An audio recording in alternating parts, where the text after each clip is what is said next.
Assalamualaikum warahmatullahi wabarakatuh. Perkenalkan, nama saya Miftahul Rizky dari Prodi Ilmu Komputer dengan NIM 23050517 di Universitas Madani. Di sini saya akan menjelaskan tentang peta Karnaug.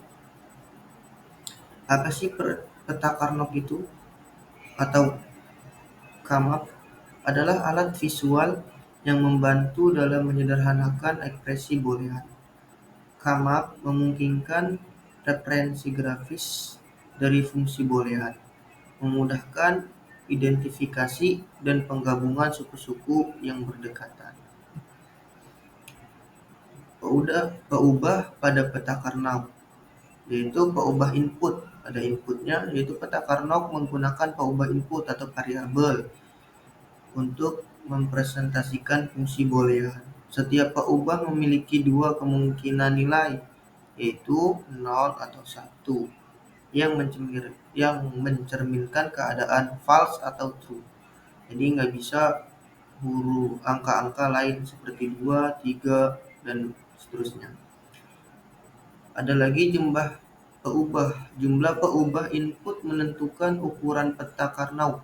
Misalnya, peta Karnaug dengan 2 peubah memiliki 4 sel, 3 peubah memiliki 8 sel, dan seterusnya.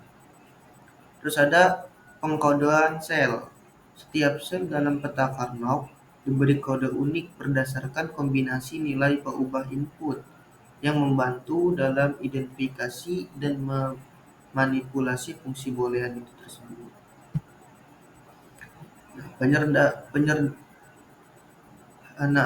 Penyederhanaan fungsi logika. Pengelompokan suku.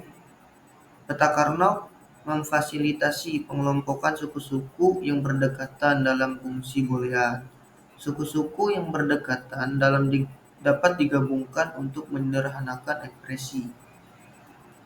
Terus ada identifikasi suku minimal. Tujuan utama adalah untuk menemukan kelompok suku minimal yang mencakup semua di dalam peta Karnaug. Kelompok minimal ini menghasilkan fungsi boolean yang disederhanakan.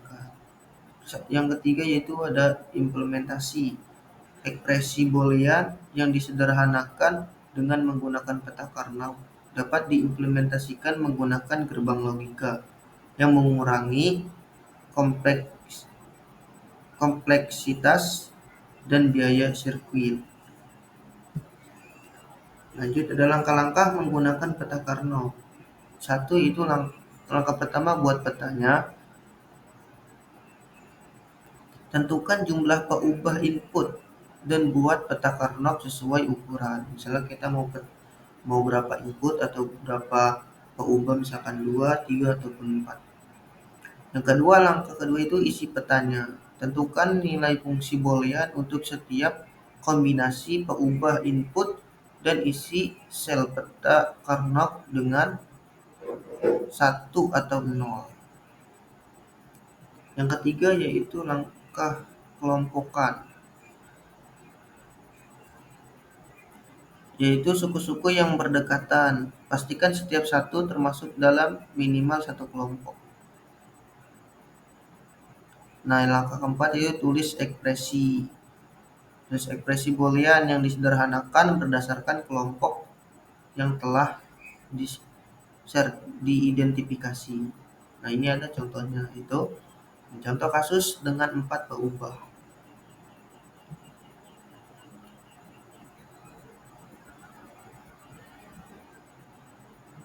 Nah, di sini ada ini 4 input Kamap. Di sini ada variabel A, B, C, dan D. Nah, di sini ada 00, sini 01, sini 11, ini 10. Nah, ini dibalik doang. Yang ini 00, ini 01. Nah, ini lawan katanya 00. Nah, ini tinggal diubah doang. Sama, di bawah juga sama.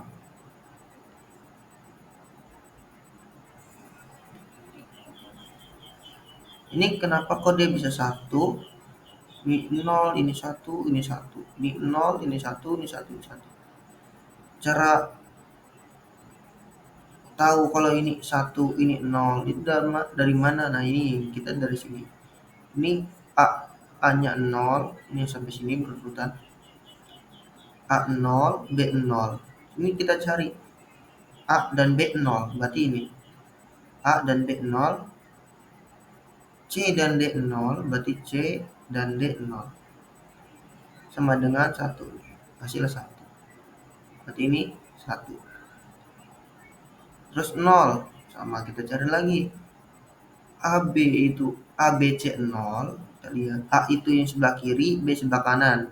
AB itu yang di atas ini, A-nya sebelah kiri, B-nya sebelah kanan. Sedangkan yang C dan D, C-nya sebelah kiri, D-nya sebelah kanan.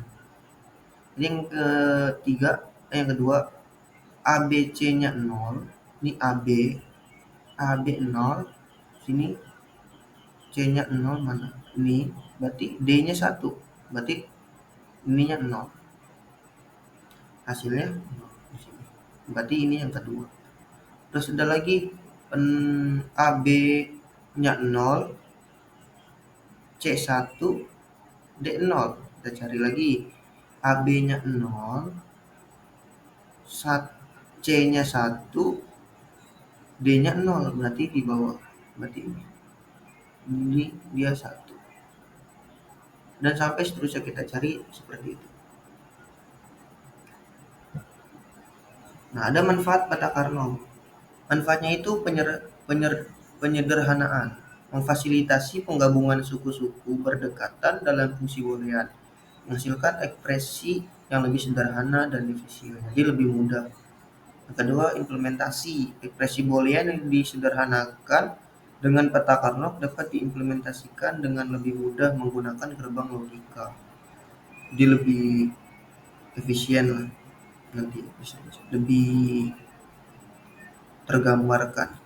Yang ketiga itu ada efisiensi, meminimalkan jumlah gerbang logika yang diperlukan, mengurangi kompleksitas dan biaya desain sirkuit, jadi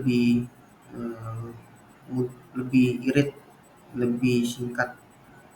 Yang keempat yaitu kejelasan, memberikan referensi visual dari boolean, mempermudah analisis dan pemahaman desain, lebih memudahkan penjelasan kalau kita menggunakan peta Carnot. Lanjut, tantangan dalam menggunakan peta Carnot yaitu ukuran peta. Seiring dengan meningkatnya jumlah peubah input, ukuran peta Carnot menjadi lebih besar dan kompleks. Kedua, identifikasi kelompok.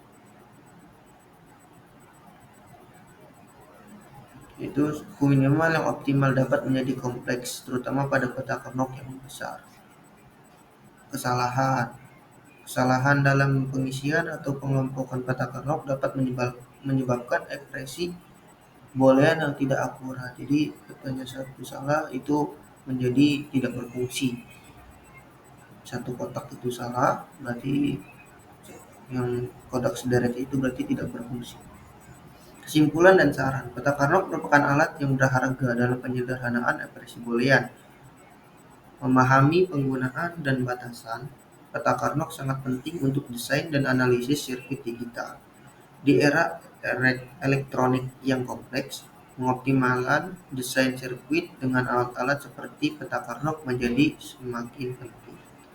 Jadi mungkin itu saja presentasi yang bisa saya sampaikan. Kurang lebihnya saya mohon maaf.